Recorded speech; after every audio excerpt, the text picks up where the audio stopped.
The envelope slipped from my fingers before I realized I'd let it go.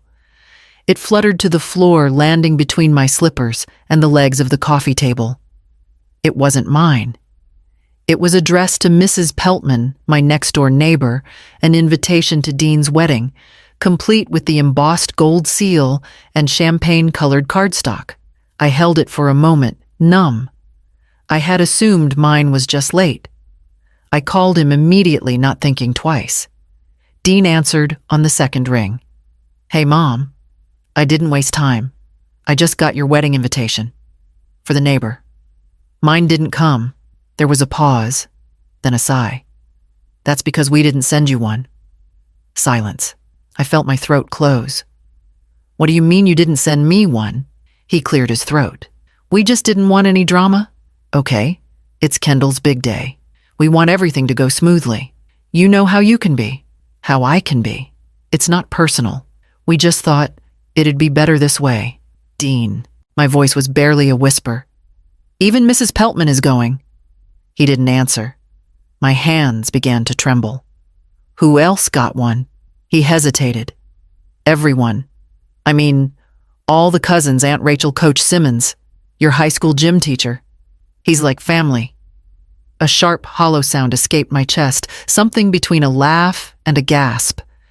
I pressed my palm to the wall to steady myself. "You sent an invitation to a man who made you run laps, but not to your own mother. Mom, don't do this."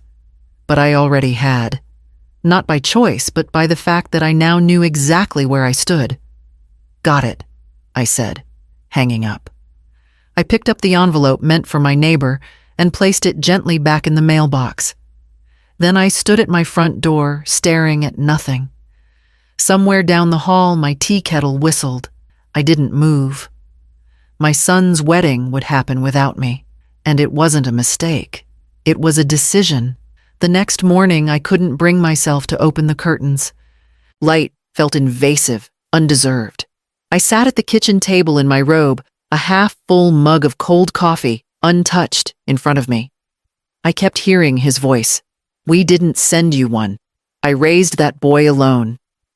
His father walked out before his second birthday, and I never let Dean feel the absence.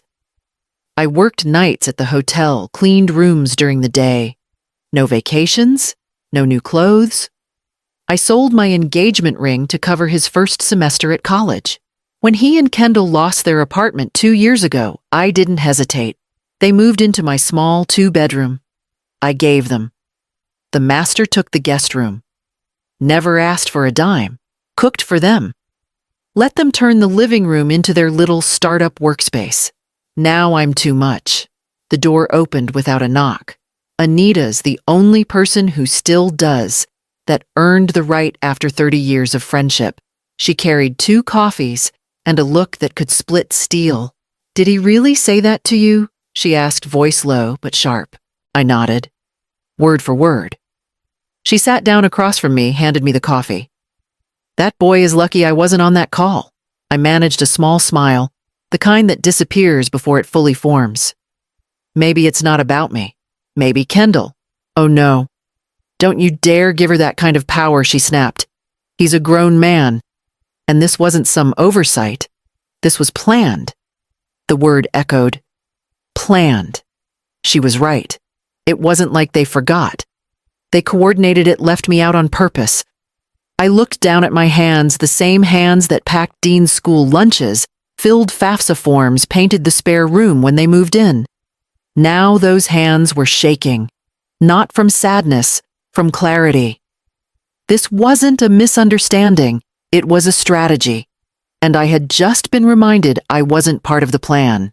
The message came from Rosa, an old neighbor who'd moved 3 states away, but somehow stayed in every family thread and holiday photo. I thought it was just a catch-up text. Instead, it was a screenshot. No context. Just a blurry image of a group chat between Dean Kendall, her parents, and a few others. I didn't realize what I was looking at first until I saw Dean's name in blue. Kendall. We'll just say she chose not to come. That way no one asks. Dean, yeah. She always blames herself anyway. I read it 3 times, heart pounding so hard I could barely see the words. They hadn't just excluded me. They'd built a narrative. Made it look like I was the one who didn't want to be there. I stared at my phone like it had grown teeth. Even after everything, after being left out, dismissed, told I'd caused drama, this hit differently. This wasn't emotional distance. It was coordination. They were counting on me to stay quiet. To do what I always did, take the hit, internalize it, protect them. I heard the hum of my refrigerator, the buzz of a fly at the window. Every sound in my apartment felt sharper, more real. My own son typed those words. She always blames herself anyway. How many times had that been true? How many rooms had I left quietly so others wouldn't feel uncomfortable? How many comments had I swallowed whole because I didn't want to make things worse? I scrolled down and saw one last message from Kendall's mother. Good. Less stress for everyone. I set the phone down like it was burning through my skin. The betrayal wasn't emotional anymore. It was tactical. They weren't just leaving me out. They were rewriting the story, and I wasn't even supposed to see the script. Anita poured fresh coffee into my mug like it was medicine. Then looked at me the way only a friend of 30 years can. Let me remind you who you are, she said. Because clearly they've forgotten. I didn't answer right away. My throat was tight. She stood, walked to the cabinet by the hallway, and pulled down the leather portfolio I hadn't touched in years. The edges were worn, the zipper stubborn. But when it finally opened, I saw the life I used to live laid out in ink and fabric swatches. Color palettes, venue sketches, guest flowcharts. My name embossed on thank you letters from CEOs and nonprofits. You designed the Ellison Gala, Anita said, flipping to a photo of a ballroom filled with crystal lighting and black tie donors. You ran logistics for 10,000 people in Dallas with 2 weeks' notice. And these people, Dean and Kendall, want to pretend your presence is a liability. They call it my little hobby now, I said quietly. Anita scoffed. That hobby paid for this house, paid for his tuition, bought the car he drove to college in. You didn't just raise a son, you ran a full-scale business while doing it. I flipped to the last section of the binder, the one with vendor contacts, old contracts, and catering partnerships I hadn't used in a decade. I ran my finger down a list of florists, then stopped. My hand steadied. I still had the skills, the relationships, the reputation. They thought they'd cut me out of the picture. What they didn't realize was I still had the entire canvas. I closed the portfolio and stood. You're not thinking of working again, are you? Anita asked. I looked her dead in the eye. No, I said. I'm thinking of celebrating. Not in reaction, not in revenge, but in creation. Because if I wasn't welcome at their table, I'd build one of my own. You've planned hundreds of events, Anita said, leaning back on the sofa. Why not plan one for you? The words hung in the air heavier than they should have been. For me, not for a client, not to prove a point, not to compete. Just for me. I said nothing for a long moment, then opened my laptop. My fingers hovered over the keyboard before typing in a venue I hadn't worked with in years. Seacliff House.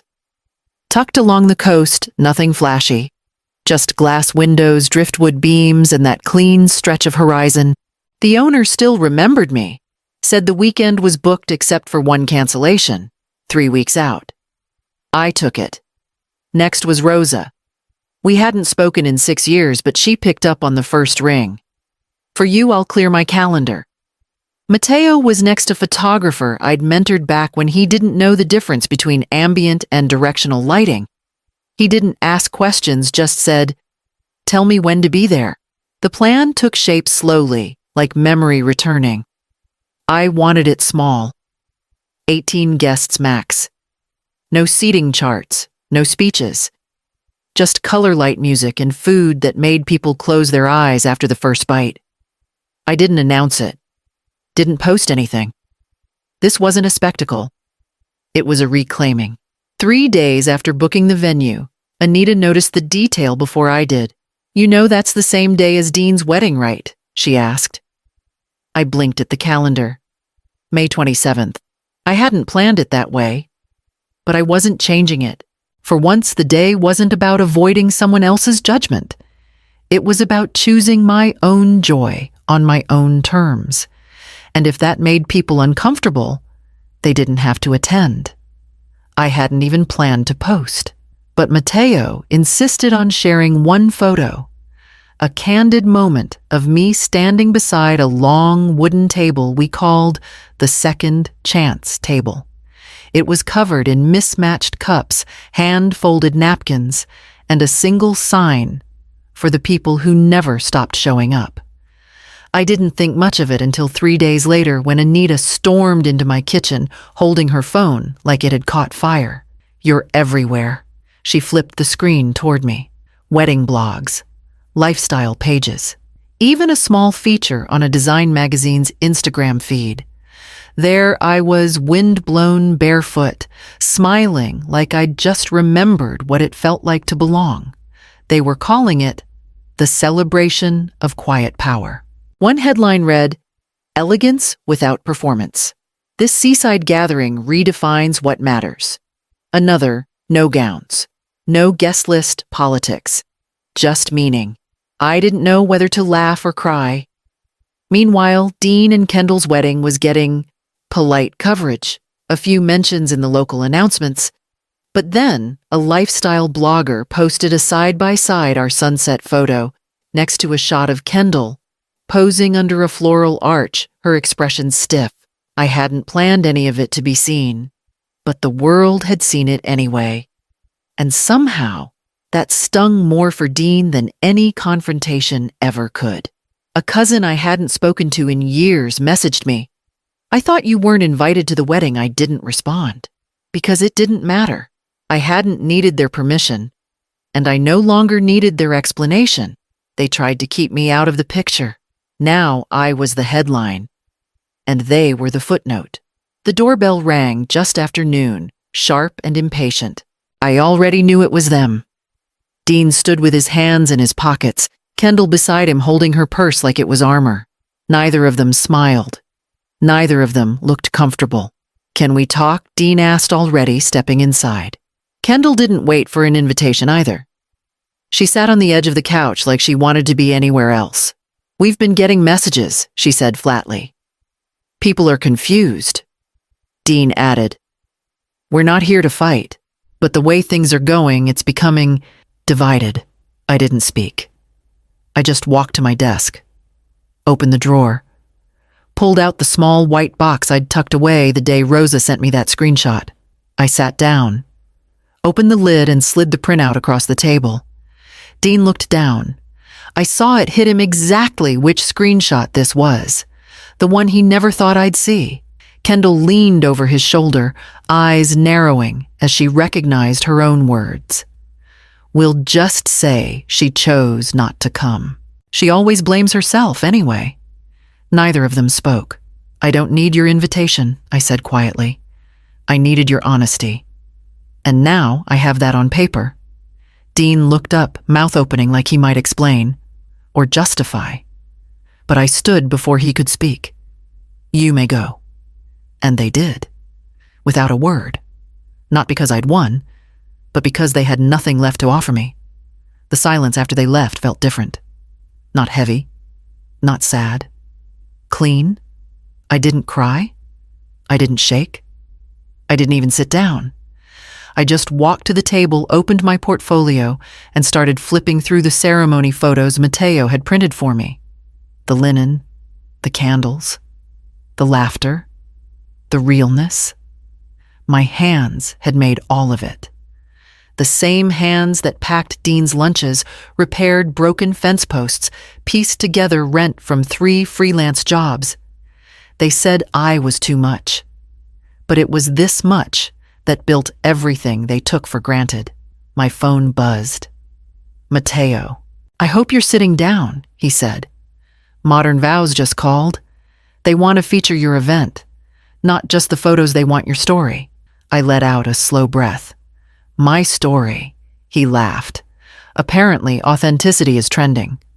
Minutes later, Anita's text came in. Guess who just RSVP'd to your event, your old client from the Ellison Foundation. And 2 councilwomen. I blinked. The same women who once declined my proposal without a second glance were now asking to sit at my table. Not because I begged, not because I proved anything, but because they finally saw me, the version of me that didn't need permission, the version that stood quietly in the truth they tried to erase. I sat back down at my drafting table, picked up a pen, and started sketching the thank you cards I'd send after the ceremony. Hand-lettered, personalized, real. I didn't need a grand gesture from Dean. I didn't need an apology from Kendall. Because when you've built something that lasts, you stop waiting for people who only ever tried to shrink you. The envelope sat in my mailbox, like it had been waiting for the perfect moment to embarrass itself. Cream-colored, heavy, embossed return address. Kendall's mother. I opened it slowly, not out of curiosity, but out of routine. The kind of letter that already writes itself before you read a word. Dear Lorena, out of respect for family unity, we kindly ask that you reconsider allowing your recent event to be featured publicly. There was more.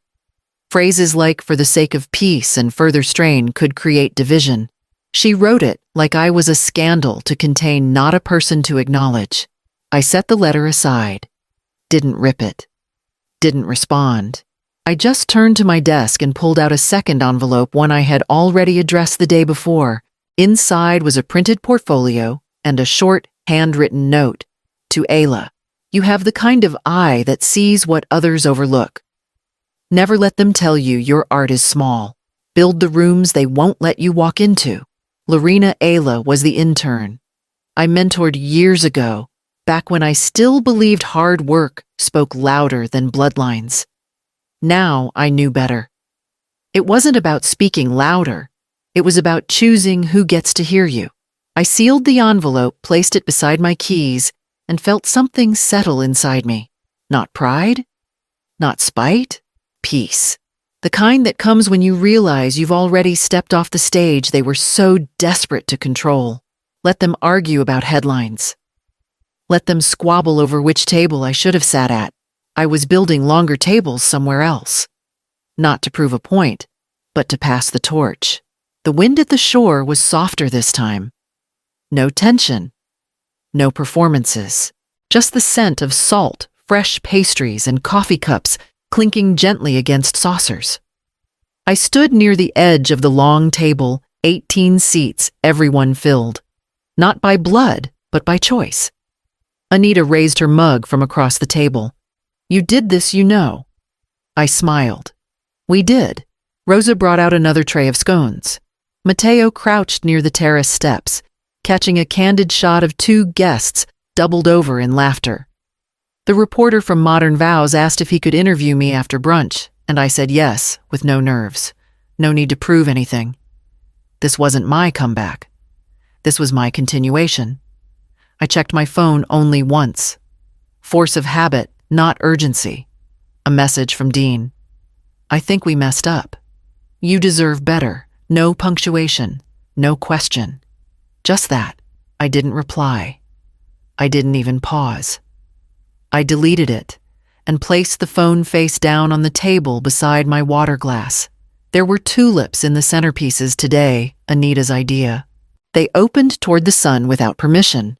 That's what this felt like. One of the councilwomen clinked her glass gently to thank me for hosting.